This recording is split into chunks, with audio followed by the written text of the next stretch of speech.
tema del doctor Piero Perrone pica y se extiende. No sé por qué se han empeñado en hacerle daño a un hombre brillante y ejemplar. Es lamentable lo que está haciendo la abogada de la señora doctora, madre del niño, del doctor Piero. Ella es doña Cintia, y la licenciada Marrero están inmersas en hacer daño y nadie la puede frenar. Sin embargo, en base a mentiras y calumnias, utilizando el síndrome de alienación parental, han mantenido en prisión al doctor Piero Perrone, a quien vemos en pantalla. Escucha cómo lo recibieron al salir de la sala de audiencia cuando la honorable magistrada ordenó su puesta en libertad con un auto de no al lugar. Señor director, para que usted entienda que la algarabía rebosó las instalaciones del Palacio de Justicia porque estábamos todos esperando su libertad. Adelante.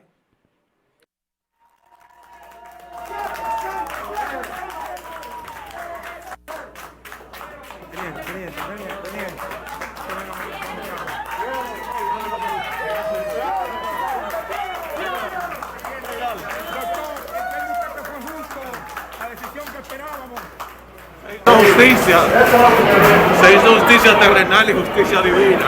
¿Cuál fue la decisión, doctor? No hay lugar a esa acusación. No hay lugar. No hay lugar. Que se hizo justicia terrenal y justicia divina. Doctor, te integrará laboral, te integrará laboral, te integrará. Sí. Bajo llanto y mucha emoción, el doctor Piero Perrone salía de la sala de audiencia y luego, al día siguiente, también lo esperábamos en la puerta de la cárcel de Rafey para llevarlo hasta el seno de su hogar, porque la sociedad lo reclama. Escuche usted. De esta penitenciaría. Doctor, ¿cómo te sientes esta tarde esplendorosa? Después de un calvario que ha vivido la familia Piero Perrone, esta tarde se hace realidad la libertad del doctor Piero Perrone, a quien vemos salir, recibirlo por su madre, su abogado, su representante legal y la prensa. Doctor, qué bueno que está de vuelta al seno de tu hogar, su esposa también. Bueno, ya lo ven ahí, el doctor Piero Perrone salió desde la penitenciaría de Rafey y luego en la capital ya le esperaban los periodistas de larga data, los verdaderos que realizan comunicaciones claras. Pues don Roberto Cavada lo abordó y vamos a escuchar sus versiones. Señor director, adelante con el tema del doctor Piero Perrone, quien en compañía del licenciado Jaime Perelló fueron hasta Telesistema Canal 11. Adelante. Jueves, y ese jueves de audiencia con Claudia Castaños. Muy buenas noches, bienvenida. Roberto Cavada, tenemos una audiencia especial a propósito de un caso importante que se ha conocido esta semana en la ciudad de Santiago. Así es, privilegio contar esta noche en nuestro noticiario con el abogado Jaime Perelló y el doctor Piero Perrone, que ha accedido a conversar sobre esta mesa en torno a un caso que ha conmovido a la sociedad desde hace 2 años, ¿no? Que por ahí, 2 años y 3 meses. 2 años y 3 meses. Usted debe seguro llevar muy bien la cuenta, lamentablemente. Donde se acusaba al doctor Perrone de abusar de su hijo, que hoy tiene 11 años. Antes de entrar en algunos detalles, sobre todo de experiencia del proceso, de experiencia personal, profesional, yo creo que hay muchas cosas que aportar. A mí sobre todo me llamaba la atención cómo diferentes gremios médicos le apoyaron públicamente, empresarios, etcétera, por su honra y por su hoja de vida. Pero hoy decíamos en la emisión estelar de Telenoticias que finalmente el Ministerio Público iba a apelar la decisión que se había tomado en la justicia en Santiago del no al lugar al caso. Siempre utilizamos este espacio, no como una escuelita, porque no vamos a formar abogados, pero educar a la población, a la opinión pública, para que conozca términos, conozca procedimientos en la justicia, para que puedan sopesarlo y opinar con propiedad. ¿De qué se trata el no al lugar y cómo va a ser la respuesta, en este caso de ustedes, a este requerimiento que hará el Ministerio Público?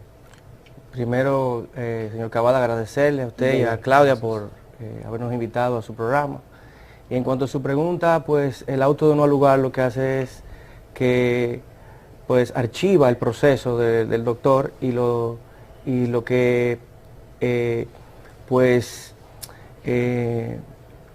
tiende ahora a que el Ministerio Público pues quiera apelar ese auto de no al lugar para que la Corte lo conozca, pero esto va a pasar cuando la jueza dé íntegra la decisión. Claro, hay que esperar que evacúe toda esa decisión para ustedes leerla, ambas partes, y ver qué va a pasar. Sí, entonces la jueza del cuarto juzgado de la instrucción dio un auto de no al lugar y ordenó el cese de la prisión y absolvió al doctor Piero Perrone. Cuando se dice que es un acto de no al lugar es porque ella no encontró argumentos suficientes para mantener en prisión, en este caso, al doctor Perrone.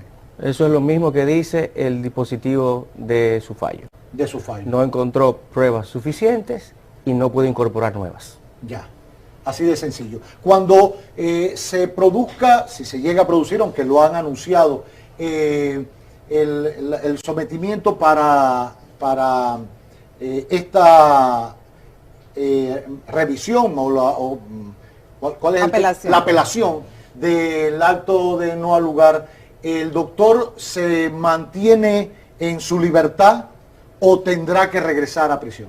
No, porque ya en virtud del artículo 304, incisos 1 y 2, cesa la prisión preventiva porque el doctor estaba cumpliendo una prisión preventiva irregular e ilegal, porque ya tenía más de un año en prisión.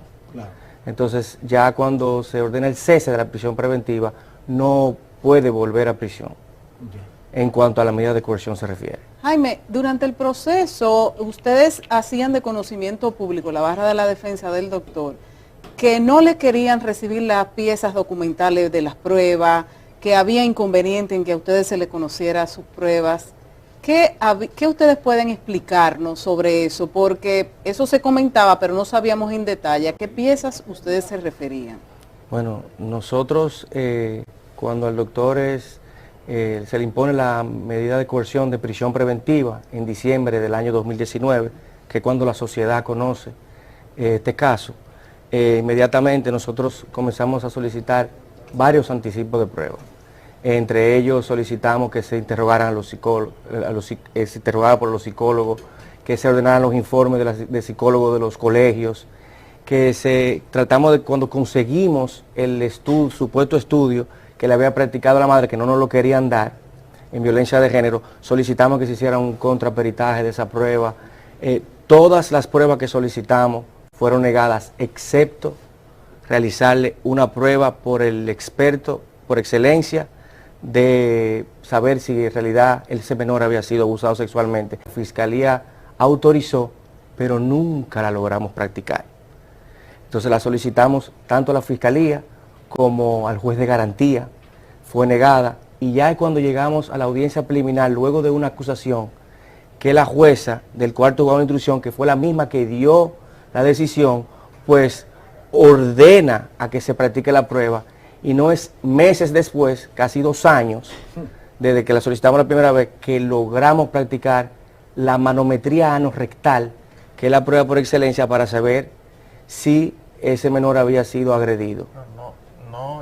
No la pudimos realizar no por nosotros. Claro. Nosotros hicimos todo lo que podíamos Humanamente, hacer, claro. todo lo que humanamente podíamos hacer, pero se negó rotundamente la madre. ¿En algún momento usted negó a hacerse esa prueba o siempre estuvo dispuesto a hacerse? No, al contrario, pero nosotros hicimos todo lo que pudimos, o sea, y se le llegaron a poner citas y todo, y no llevaban al niño. O sea, definitivamente no querían que hicieran esa prueba.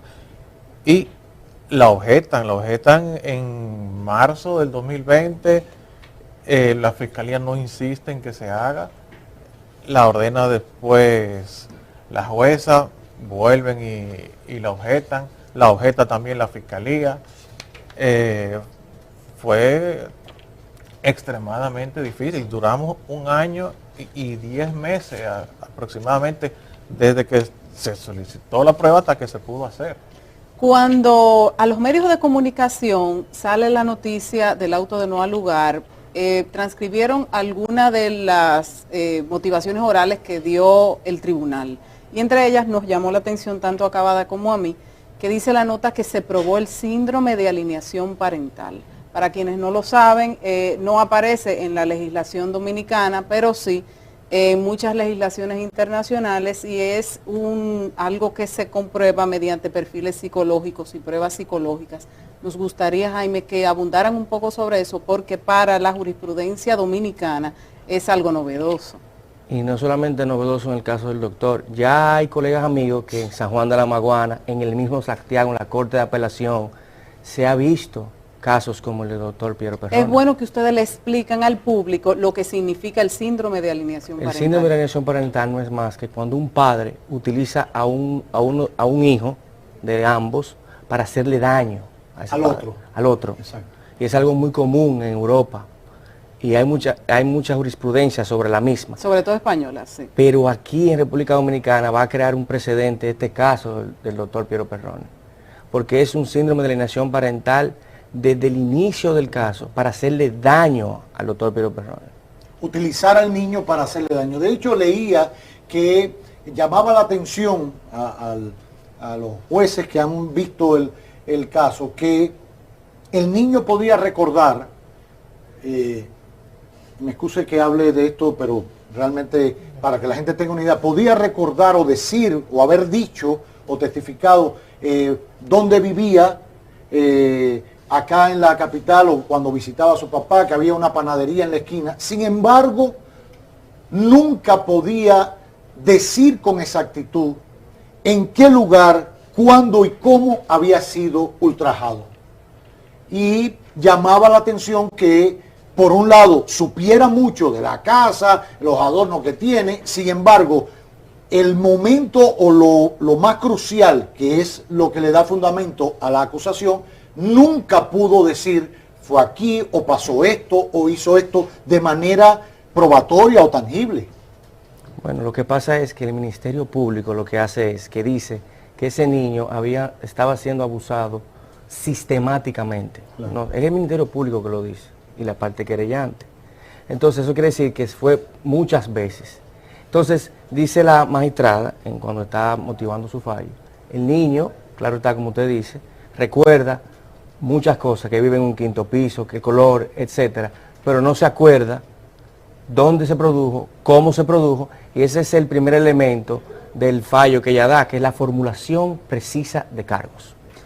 Ante esta figura que hacían referencia, donde, hablarlo un poquito más llano, uno de los padres utiliza al hijo para acusar al otro por cualquier cosa, que no figura en nuestro código penal por el momento, eso pudiera llevar a si al final del caso se pueda someter a la madre que provocó esto. Totalmente. Las dos cosas son bastante delicadas, tanto con la tipificación con que se acusa al doctor, como lo que ella ha utilizado a su hijo para lo que lo ha hecho con el síndrome de alienación parental. O sea, ella está poniendo a su hijo a sufrir. Entonces eso es lo que llama la atención. Eso es bastante delicado.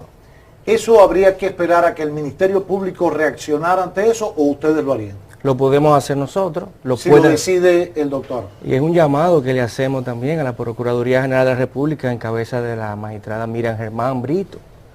Pónganle atención, ese niño está pasando un momento muy difícil. Nosotros estamos en disposición y nos ponemos con auto de no al lugar, claro, aquí. Sí. Estamos en disposición de que se nos interrogue, de que tengan a Conani, porque ese niño está sufriendo. Y el doctor hoy en día ha pasado este tramo amargo, este estado de indefensión desde el año 2019, porque quería defender a su hijo, porque estaba en un ambiente tóxico. Entonces, es por esto que en el año 2018, la señora Cintia Gómez, que es la madre del niño, la doctora, sí, pues acusa a un profesor de campamento del Centro Español. Luego de esto, en Bajo el mismo criterio, o sea, bajo el nuevo criterio, Lo abuso. señala, sí. sí, lo había, señala. había un precedente Sí. de una acusación similar a su propio hijo Sí. en un campamento en En Santiago. un campamento de Santiago. Luego de esto acusa al chofer del niño. Pero ya esto con una denuncia formal. La fiscalía nunca investigó. Y con esa misma denuncia es que apresan al doctor Perrone. Ahí yo quiero hacer una intervención. ¿Cómo ha afectado, y esta pregunta va para el doctor, que esto haya sido sumamente mediatizado desde el inicio, cuando esta denuncia fue dirigida en contra suya? Mira, ¿cómo ha afectado? O sea, horriblemente mal. O sea, en esta sociedad te juzga la prensa primero. O sea, lamentablemente te acusan de algo y la gente por el morbo se hace eco y te sentencian. Te sentencia el pueblo sin investigar, sin tener pruebas. O sea, es lo que me pasó. Entonces, los jueces, o la fiscalía, mejor dicho, no se dan la tarea de buscar las pruebas a descargo. O sea, porque está bien, busquen pruebas, pero busquen de los dos lados. Porque el objetivo es el interés superior del menor. Claro. Ese es el objetivo. Pero nosotros nos dimos cuenta que en todo momento fue mediatizado desde el día 1 en contra suya. ¿En algún momento usted logró ante la opinión pública tener una oportunidad como esta para explicar la versión suya? No, y lo primero es que de inicio estuvimos en total desacuerdo. O sea, se está exponiendo mi hijo a la prensa. O sea, eso es un absurdo. Eso es de las cosas que decimos. ¿Qué madre expone a su hijo a la prensa para conseguir lo que quiera? O sea, no es lógico. O sea, no es lógico. Del tiempo de la coerción, hubo momentos, periodos donde usted estuvo con un grillete acá en la capital, pero primero fue a prisión y después volvió por recursos y rejuegos en medio de la pandemia y sometimientos que había hecho la otra parte para recurrir esa libertad bajo fianza en su caso. Esta experiencia de saberse inocente y verse tras las rejas con otros presos comunes, con otros grados de delito, ¿cómo lo asumió para no derrotarse ante la calumnia contra usted? Difícil, es difícil.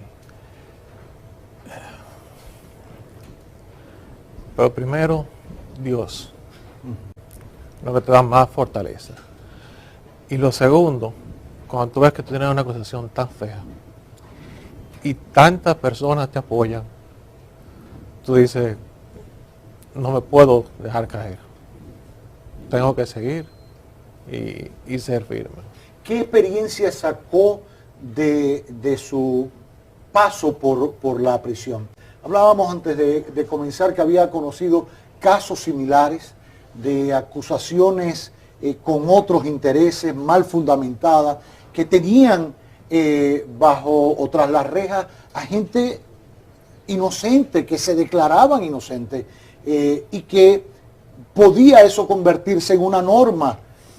La acusación ante la opinión pública más la acusación legal sin todavía hacer una investigación, sin sopesar todo, sin ver otras opciones que da la coerción en un proceso de investigación. Sí, en sentido general es una experiencia de vida grande, en todos los sentidos. Vi que mi caso, lamentablemente, o sea, no es un caso aislado. Lamentablemente porque hay muchas personas en situaciones similares como esta, que no han tenido los medios de cómo defenderse y están ahí también con prisión irregular, como yo estaba, están ahí hasta condenados porque no lo dejaron defenderse, porque no investigaron, porque no se siguieron las reglas y están ahí sin merecerlo. Y eso es muy penoso. Y eso es de las cosas que este pueblo tiene que ver y hay que cambiar. De alguna manera, en algún momento eso tiene que cambiar.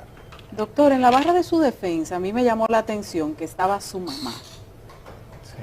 Vemos que no solamente se trató de una barra donde estaba el licenciado Pérez, yo vimos también al doctor Miniera, la doctora Zuleta, pero vemos a su mamá. Esto en cuanto a la familia, que ella fuera parte de la barra de la defensa, ¿cómo esto a usted lo impactó, a ustedes también como abogados, para incluso manejar un caso a donde el abogado se ve en algunos momentos cuestionado personalmente de por qué defiende situaciones de esta naturaleza y mucha gente no entiende que todo el mundo tiene derecho a que lo defiendan? Claro. ¿Qué impacto tuvo en la estrategia de defensa la presencia de tu mamá? Para mí, o sea, en lo personal, imagínese que es una madre para uno, o sea, lo más importante que uno tiene, o sea, me dio mucha fuerza, o sea, me ayudó a soportarlo.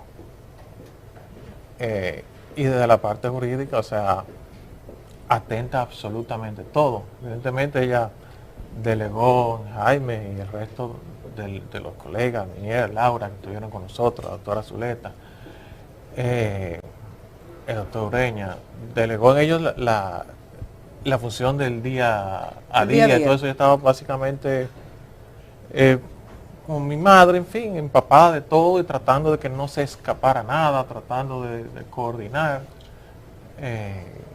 Y así es más o menos que... A raíz del caso y de otros que van pasando, que al final terminan de esta manera lamentable, duele escuchar que el doctor Perrone diga que casos similares a los de él, condenados incluso, que no es su caso, estén guardando prisión sin cumplirse el debido proceso, violentándose todo y sin prueba. Eso duele, eso duele. Entonces estamos hablando de justicia independiente por aquí, ministerio, pero el impartirla más allá de convertirla en algo mediático, en que sirva para un voto o no, es lo que duele y preocupa a esta sociedad, que reitero lo que dijimos hace una semana, el 60% de la población carcelaria es preventiva. Y nos cuesta a usted y a mí, por gusto, cuando hay 7 opciones para que una persona no se sustraiga del proceso. Imagínese el que está condenado sin bebérsela ni comérsela. Y nunca pudo defenderse. Uno lo dice, solamente tenía que escucharlo de usted, que ha pasado por eso y lo ha vivido allí, para yo creerlo, porque me parecía que era falacia, chisme para embarrar a un procurador, a este, al que sale, al que entra, y me doy cuenta que no. Y digo esto porque es muy fuerte. Yo cada vez que digo ciertas cosas, la misma Claudia me ala por la oreja y me dice, ¿por qué te pones a responder? Y esto, en redes, y le digo, cuando me dicen barbaridades, y le digo, el problema es que lo único que yo tengo para mi hijo es mi moral y mi ética. Más nada, ni esto es mío, ni tengo un centavo. Es mi ética, es mi hoja de vida, de lo que he podido ser en la vida. Entonces, cuando tenga un poco más de edad y pueda googlear y ponga mi nombre, va a salir las barbaridades que han dicho de mí. Y que esto, y lambón, y te robaste el dinero, pero va a haber mi respuesta también. No acepto esa vaina. Porque ¿quién repara ahora la moral de este hombre? ¿Quién la repara? ¿Cómo enfrentar la vida en lo adelante? Sabiendo que, según lo que ha trascendido en el proceso hasta ahora, ha sido injusto lo que ha pasado. ¿Cómo asumirlo ante la vida y su familia y su hijo que está ahí? Y mi hija. Y su hija, porque tiene una hija también de otro matrimonio. Así es. O sea, es difícil, o sea, eso nadie lo puede resarcir. Pero hay una cosa. Si usted está seguro que usted no hizo algo, él mantiene su frente en alto. Hay un dicho que dice, o sea, a mis amigos no les tengo que dar explicaciones porque me conocen y no las necesitan. Y los que no son mis amigos, aunque les diga lo que les diga, van a creer lo que quieran. Entonces, dejárselo a Dios y al tiempo, y el tiempo ha ido demostrando cuál es la verdad. O sea, y la ha demostrado ahora, ya la jueza declaró que todo esto fue un sinsentido, todo esto es un sufrimiento. Pero el peor aún, el tiempo perdido. Me perdí 2 cumpleaños de mi hija, 2 cumpleaños de mi esposa, las navidades, 2 navidades con mi familia. Eso no se recupera. Y lo único que uno tiene, que no tiene precio, es su tiempo. Por eso es que esto de alguna manera hay que hacer que cambie. Por último, en la situación que está ahora, aunque ha cesado su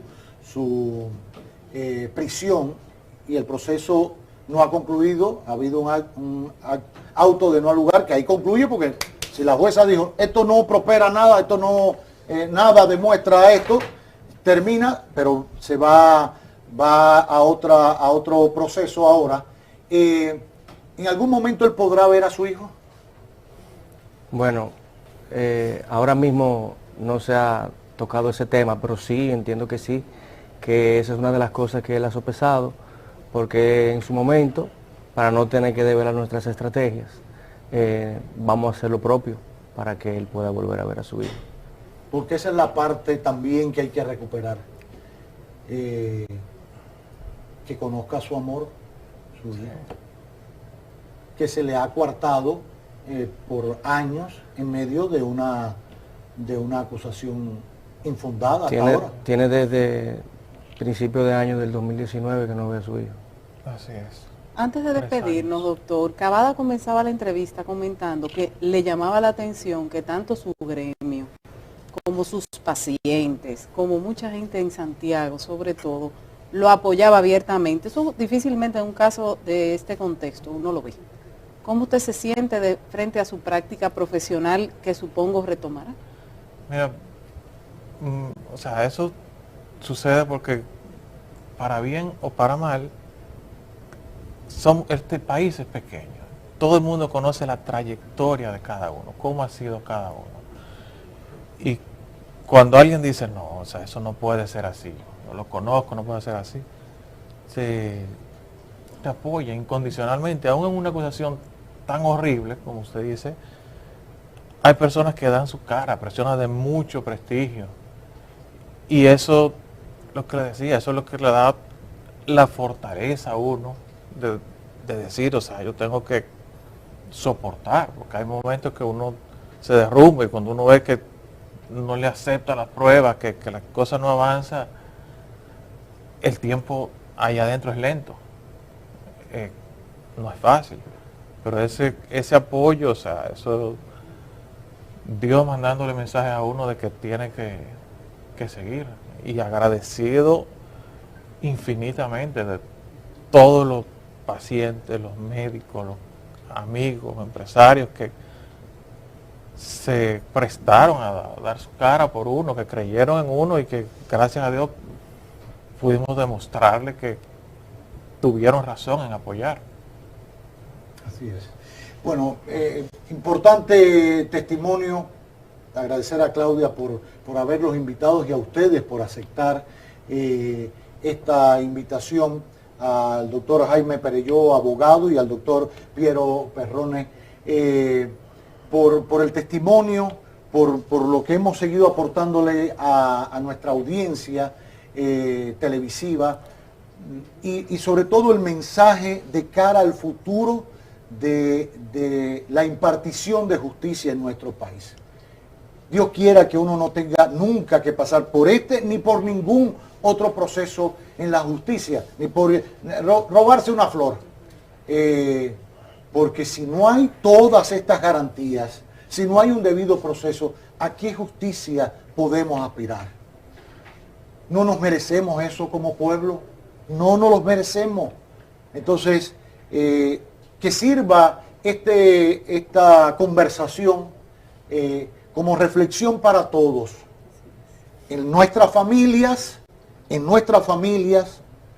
para que sepamos el rol de cada quien, para que sepamos que la vida es muy corta y no podemos utilizar a nuestros hijos ni a nadie para afectar al otro en nuestra propia familia. Eso es sagrado en la vida. Mensaje para los que aplican justicia. Recuerden que es una venda. Si se hubiese hecho desde ahora era venda, con tapones en los oídos y todas las cosas, porque las redes y todas las cosas influyen lamentablemente a la hora de impartir justicia, que no debería ser. Y sobre todo el Ministerio Público responsable de perseguir el delito y el crimen, hacerlo sobre la base de pruebas contundentes y veraces.